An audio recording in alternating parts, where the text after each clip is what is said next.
اللہم صلی علی سیدنا محمد وعلی آل سیدنا محمد وبارک وسلم۔ Daily Islamic network YouTube channel پر آپ سب کو خوش آمدید۔ محرم کے پہلے 10 دنوں میں یا یوم عاشورہ کے دن ہمیں کیا کرنا چاہیے، کیا عبادات کرنے چاہیے اور کون کون سے کام ہیں جو منع ہیں، جو نہیں کرنے چاہیے، اور کون کون سے کام ہم کر سکتے ہیں۔ ویڈیو آپ نے مکمل دیکھنی ہے تاکہ پوری بات ہمیں اچھے سے سمجھ میں آ جائے۔ یوم عاشورہ 10 محرم الحرام 61 ہجری کو واقعہ کربلا ہوا۔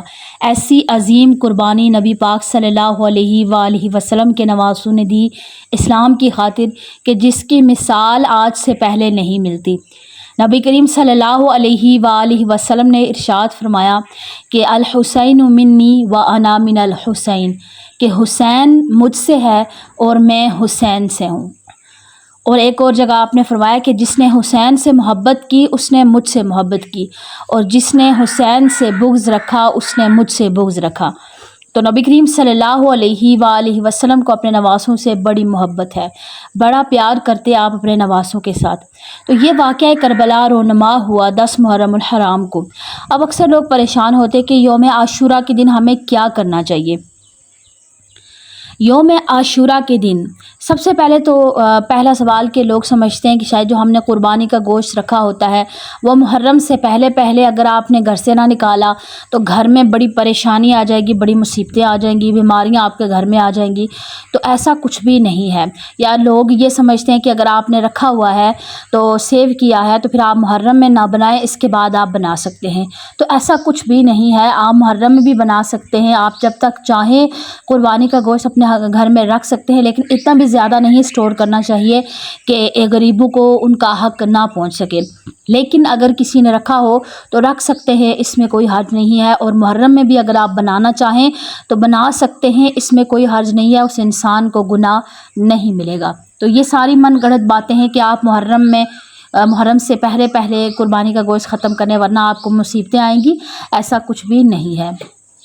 دوسرا جو بہت بڑی غلط فہمی پائی جاتی ہے کہ محرم میں آپ نے غسل نہیں کرنا۔ کیوں بھائی، کیوں نہیں غسل کرنا؟ اب اگر کسی پر غسل فرض ہو گیا تو کیا وہ آپ ناپاکی کی حالت میں رہے گا؟ حالانکہ نبی کریم صلی اللہ علیہ وآلہ وسلم نے فرمایا کہ جہاں پر ناپاک شخص ہوتا ہے وہاں پر رحمت کے فرشتے نہیں آتے۔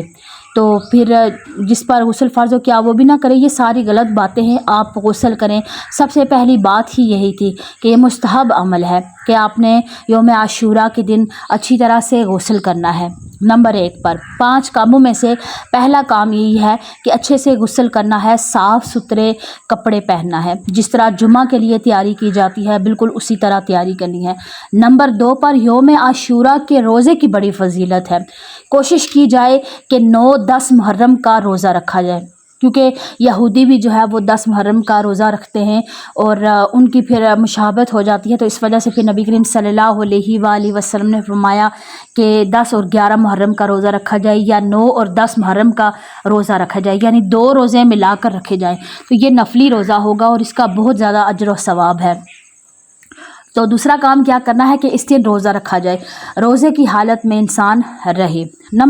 تیسرا نمبر کہ اس دن زیادہ سے زیادہ تلاوت قرآن پاک کی جائے۔ تلاوت قرآن پاک پڑھ کر ہم ان کا جو حق ہے وہ ادا تو نہیں کر سکتے، لیکن اپنی طرف سے ہم تھوڑی سی کوشش کر سکتے ہیں۔ ہو سکتا ہے کہ انہی کے نام کی برکت سے، ان کا نام گھر میں لیا جائے، اسی برکت سے اللہ تعالی ہماری مغفرت فرما دے۔ تو خاص طور پر قرآن خوانی کر کے تو اس کا ایصال ثواب امام حسین علیہ السلام اور شہدائے کربلا کو بالخصوص پہنچایا جائے۔ اس دن یہ خاص اہتمام کرنا چاہیے۔ اور اگر کوئی گھر میں اس میں ایک بڑی غلط فہمی لوگوں کی یہ ہوتی ہے، کچھ لوگوں کے ذہن میں یہ بات ہوتا ہے کہ یہ یوم عاشورہ کا دن ہے، یہ دکھ کا دن ہے، اس میں آپ اچھا کھانا نہیں بنا سکتے۔ لوگ کیا کریں گے؟ کھچڑی بنا کر تقسیم کر رہے ہوں گے۔ اچھا، आपने कभी अपनी खुशियाँ जब हों, आपके बच्चों की बर्थडे होती है, बच्चों की शादियाँ होती हैं या कोई भी मामलात होते हैं, क्या उसमें आप अच्छा खाना नहीं देते लोगों को? आप इमाम हुसैन अलैहिस्सलाम के नाम पर आप उनका इसाले सवाब कर रहे हैं, तो क्या उसमें आप यानी खिचड़ी तकसीम कर रहे हैं? क्या आप अच्छा खाना जो है वो नहीं बांट सकते? ये कौन सी लॉजिक है? और इसी तरह जैसे अब बुज़ुर्गों की बरसी होती है सबके, तो क्या हम अपने बुज़ुर्गों की बरसी पर या उनके ख़त्म पर, उनके कुल पर क्या हम खिचड़ी तकसीम कर रहे होते हैं? हम यही चाहते हैं कि हम अच्छा से अच्छा खाना उनके इसाले सवाब के लिए दें, अल्लाह ताला की रज़ा के लिए दें। तो अब इमाम हुसैन अलैहिस्सलाम का उर्स हो, इमाम हुसैन अलैहिस्सलाम के नाम का लंगर हो, उसमें हम खिचड़ी तकसीम कर रहे हों, तो ये अच्छी बात नहीं है।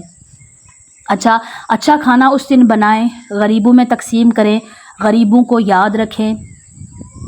और उसके बाद जो आपने चौथा काम करना है, इस दिन बहुत ज़्यादा नमाज़ पढ़नी है। यानी इमाम हुसैन अलैहिस्सलाम ने जो सबसे बड़ा दर्स दिया, सबसे पहला दर्स दिया सब्र का, कि कितनी भी बड़ी आजमाइश आ जाए, परेशानी आ जाए, मुसीबत आ जाए, सब्र करना है। तो इस वाक़या से हमें यही सीखना है कि हमारी ज़िंदगी में जितनी भी बड़ी मुश्किलात आ जाए, इंसान को सब्र करना है। इमाम हुसैन अलैहिस्सलाम हमें यही सिखा कर गए कि सब्र करना है। सब्र बहुत बड़ी चीज़ है। अल्लाह ताला इंसान को जान से, माल से, औलाद से, हर तरह से इंसान को आज़माता है और फिर अल्लाह फरमाता है कि मैं सब्र करने वालों के साथ हूँ। जो सब्र करेगा मैं उस इंसान के साथ खड़ा हूँगा। तो फिर अल्लाह सब्र करने वालों के साथ है। फिर उसके बाद दूसरी बात अल्लाह ने फरमाई कि सब्र से काम लो और नमाज से काम लो। तो इमाम हुसैन अलैहिस्सलाम ने भी हमें ये सबक दिया कि किसी भी हालत में हूँ, नमाज तर्क नहीं करनी। तो इस दिन क्या करें, ज़्यादा से ज़्यादा अपना टाइम जो है सजदे में गुजारें, क्योंकि इमाम हुसैन अलैहिस्सलाम ने आखिरी सजदा किया कि जिस पर हर मखलूक को नाज है, जिस पर खुदा को भी नाज है, वो आखिरी सजदा इमाम हुसैन अलैहिस्सलाम का, कि दर्स दिया कि कुछ भी हो जाए अल्लाह ताला के सामने सर झुकाना है और हमेशा जो है वो नमाज़ पढ़नी है। तो इस दिन ज़्यादा से ज़्यादा कोशिश की जाए कि नवाफिल पढ़ी जाए, नफली नमाज़ पढ़ी जाए, और वही नफल नमाज उसका इसाले सवाब जो है नफली नमाज का वो इसाले सवाब किया जाए इमाम हुसैन अलैहिस्सलाम और शहदाए करबला को और अपने बुज़ुर्गों को भी। और एक और काम जो अक्सर लोग करते भी हैं, कब्रिस्तान ज़रूर जाना चाहिए। वैसे भी कब्रों की ज़ियारत अपने बड़ों की करना चाहिए, क्योंकि जो लोग दुनिया से चले जाते हैं ना, अगर कोई बहुत ही जितना करीबी इंसान कब्र पर जाता है तो वो फ़रिश्ता उस इंसान से उनसियत महसूस करता है, उसको अच्छा महसूस होता है। तो कोशिश की जाए कि कब्रिस्तान जाया जाए।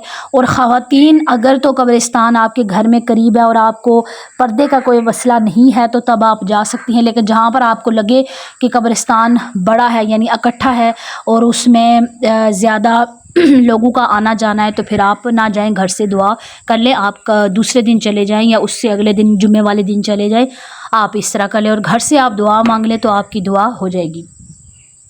कब्रों की ज़ियारत में लोग अक्सर गलती क्या करते हैं, यौम आशूरा के दिन साल हर साल से ये चला आ रहा है, लोग क्या करेंगे कि शरबत घर में बनाएंगे और जाकर कब्रों के ऊपर बहाएंगे कि शायद इससे मुर्दे को कोई, मरहूमीन को कोई फ़ायदा पहुँचेगा। तो मरहूमीन को उस शरबत बहाने से कोई फ़ायदा नहीं पहुँचता है। उल्टा अगर आप डालेंगे, चींटियाँ आएंगी, कब्र में जाएंगी, कब्र को ख़राब करेंगी, या कोई भी जानवर, कीड़े मकोड़े आ सकते हैं कब्र के ऊपर मीठा डालने से। तो आपने ऐसा नहीं करना है। या लोग बाद दफ़ा ऐसा कर देते हैं, कब्रों के ऊपर चीनी दाने ये चीज़ डाल देते हैं, या शायद नीयत ये होगी परिंदे खाएंगे और सवाब होगा। तो कब्रिस्तान में परिंदे इतने अक्सर नहीं आते होते, कीड़े मकोड़े आते हैं या जानवर जैसे कुत्ते बिल्लियाँ वगैरह आती हैं जो कब्रों को ख़राब भी कर सकते हैं। तो अगर आपने डालना ही है तो आप अपने घर की छत पर डालें और उसका सवाब जो है वो अपने मरहूमीन को कर दें। इस तरह आप कर सकती हैं। और दूसरा, फूल डालते हैं, अच्छी बात है, फूल डालना चाहिए। अगरबत्ती सुलगाते हैं, बिल्कुल आप लगा सकते हैं, लेकिन अगर आप कम यानी थोड़ा बहुत करें तो वो तो चलें ठीक है, लेकिन जो बेतहाशा लोग कर रहे होते हैं ना, उससे बेहतर है कि आप किसी गरीब की मदद कर दें और गरीब की मदद करने के साथ आप उसका इसाले सवाब अपने बुज़ुर्गों को पहुंचा दें। इसका फिर जो है वो ज़िया भी नहीं होता है। और फिर आप क्या करें, किसी प्यासे को पानी पिलाएं। जो पानी आप बहा रहे हैं, ज़ाया कर रहे हैं, तो वो प्यासे को पानी पिला दें, परिंदों को पिला दें, और नीयत ये रखें कि ये जो बंदा पानी पिएगा, परिंदे पानी पिएंगे, इसका सवाब हम अपने मरहूमीन को पहुंचा रहे हैं। तो मरहूमीन को इसका सवाब पहुंच जाएगा اور آپ کو بھی ثواب ملے گا، آپ کے ثواب میں کوئی کمی نہیں ہوگی انشاءاللہ تبارک و تعالی۔ مجھے امید ہے کہ آج کی ویڈیو آپ کو سمجھ میں آ گئی ہوگی۔ السلام علیکم ورحمۃ اللہ وبرکاتہ۔